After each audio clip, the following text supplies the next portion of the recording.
Praise lord. ఏదైనా వాగ్దానము యెషయా 45:2. నేను నీకు ముందుగా పోవచ్చు మెట్టలుగానున్న స్థలములను సరాలము చేసేదను. ఎంత గొప్ప దేవుడండి! ఎంత గొప్ప వాగ్దానాన్ని మనకి అనుగ్రహిస్తూ ఉన్నారు. దేవుడి దినమున ఏమంటూ ఉన్నారంటే, నీకు ముందుగా ఏవైతే మెట్టలుగా ఉంటాయో వాటిని అన్నిటినీ కూడా సరాలం చేస్తానంట. మన జీవితాలలో మెట్టలుగా ఎంతో కొండలుగా గుట్టలుగా ఎన్నో కనపడతా ఉంటాయి, అప్పులు కనపడతా ఉంటాయి, అలాగే అనేకమైన ఇబ్బందులు, అనారోగ్యము అన్నీ కూడా మనకి కనపడతా ఉంటాయి. కానీ మన దేవుడు మనకి ముందుగా వాటిని అన్నింటినీ కూడా తొలగించి మన జీవితాలలో సంతోషమయముగా ఆనందమయముగా దేవుడు ఉంచుతాను అంటూ ఉన్నారు.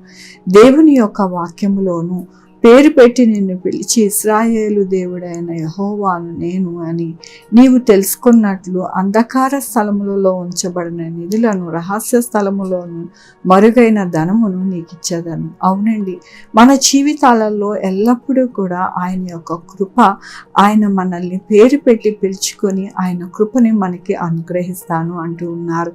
అలాగేనా అంటే ఆయన యొక్క ధననిధితో మనకి అనుగ్రహిస్తారంట. అలాగే అంధకార స్థలములలో దాచబడిన నిధులను మనకి అనుగ్రహిస్తారంట.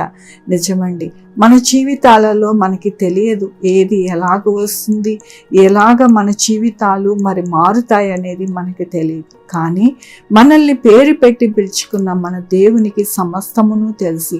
కాబట్టి ఆయన సమస్తమును చేయగల దేవుడని మనము ఆయన వైపు ప్రతిదినము ఉదయం లేచి మనము చూడాలి, ఆయనని పూజించుకోవాలి, ఆరాధించుకోవాలి. మన యొక్క జీవితాలు ఎల్లప్పుడూ కూడా దేవుని కృపలో మనకి సరవుతాయి అని నిరీక్షణ కలిగి విశ్వాసముతో ఆయన వైపు చూచినప్పుడు మన జీవితాలు అన్నీ కూడా బాగుంటాయని దేవుడు సెలవిస్తూ ఉన్నారు. చాలా వరకు విశ్వాసము సన్నగిల్లిపోయి మన ముందు ఉన్న ఆ మెట్టలను కొండలను చూసి భయపడిపోతూ ఉంటాం. కానీ మన దేవుడు అంటూ ఉన్నారు, వాటిని అన్నిటినీ కూడా సరళము చేసి నేను నీకు మీ యొక్క జీవితాలలో నా కృపని అనుగ్రహిస్తాను అంటూ ఉన్నారు. మనం ఎందుకు భయపడాలి, మనం ఎందుకు దిగులు పడాలి, మనం ఎందుకు విశ్వాసహీనులం అవ్వాలి అని దేవుడు ఈ దినమున మాట్లాడుతూ ఉన్నారు. కాబట్టి మన జీవితాలలో ఎల్లప్పుడూ కూడా మన దేవుడు మనకి సమస్తమును అనుగ్రహించి మన ముందున్న ఇబ్బందులు, కష్టాలు, బాధలు తొలగించి మనకి ఎంతగానో ఆయన కృపతో నడిపిస్తారని మనము ప్రతిదినము నడవాలని ఈ దినమున ఆయన సెలవిస్తూ ఉన్నందుకు దేవునికి వందనాలు చెల్లిస్తూ ఉన్నాను. ఈ దినమున పుట్టినరోజు, పెళ్లి రోజు, అనేక శుభదినములు చేసుకుంటున్న వారందరికీ కూడా నిండారుగా శుభాకాంక్షలు తెలియజేస్తూ ఉన్నానండి. మీ జీవితంలో దేవుని యొక్క కృప, ఆశీర్వాదము, బహుమానము ఆయన ఎల్లప్పుడూ కూడా మీకు అనుగ్రహించబడునుగాక. ప్రార్థించుకుందామండి. యెహోవా దేవా, నా తండ్రి, నా ప్రభా, మీ కృపా కనికరాస్తాను బట్టి ఆయన నా తండ్రి మాకు మెట్టలుగా ఉన్నవన్నీ కూడా తొలగించి మాకు ఎంతగానో ఆదరణతో నడిపిస్తారని మీరు మరొకసారి బలపరిచినందుకు మీకు వందనాలు.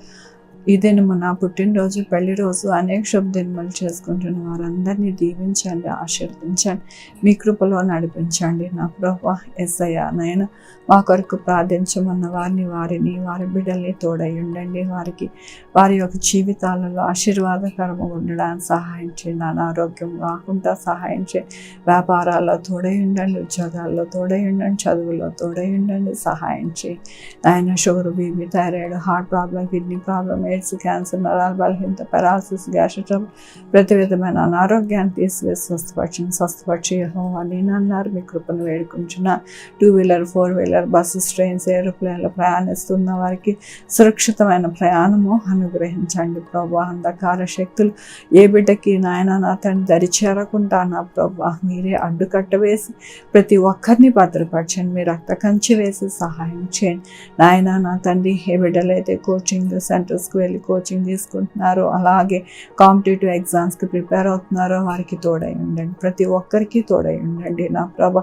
చిన్న బిడ్డలకి, ముసలి వారికి నాయన సహాయం చేయండి. ఎక్కడ కూడా ఎటువంటి అనారోగ్యం వాటిల్లకుండా సహాయం చేయండి నా ప్రభా. మీ కృపని అనుగ్రహిస్తారని మీకు వందనాలు చెల్లించుకుంటూ నా ప్రభు, నా రక్షణ యేసుక్రీస్తు పరిశుద్ధమైన నామమున అడిగి వేడుకుంటున్నాను తండ్రి. ఆమేన్. తండ్రి, కుమార, పరిశుద్ధాత్మ సదాకాలము మనందరికీ తోడై ఉండును గాక. ఆమేన్. God bless you.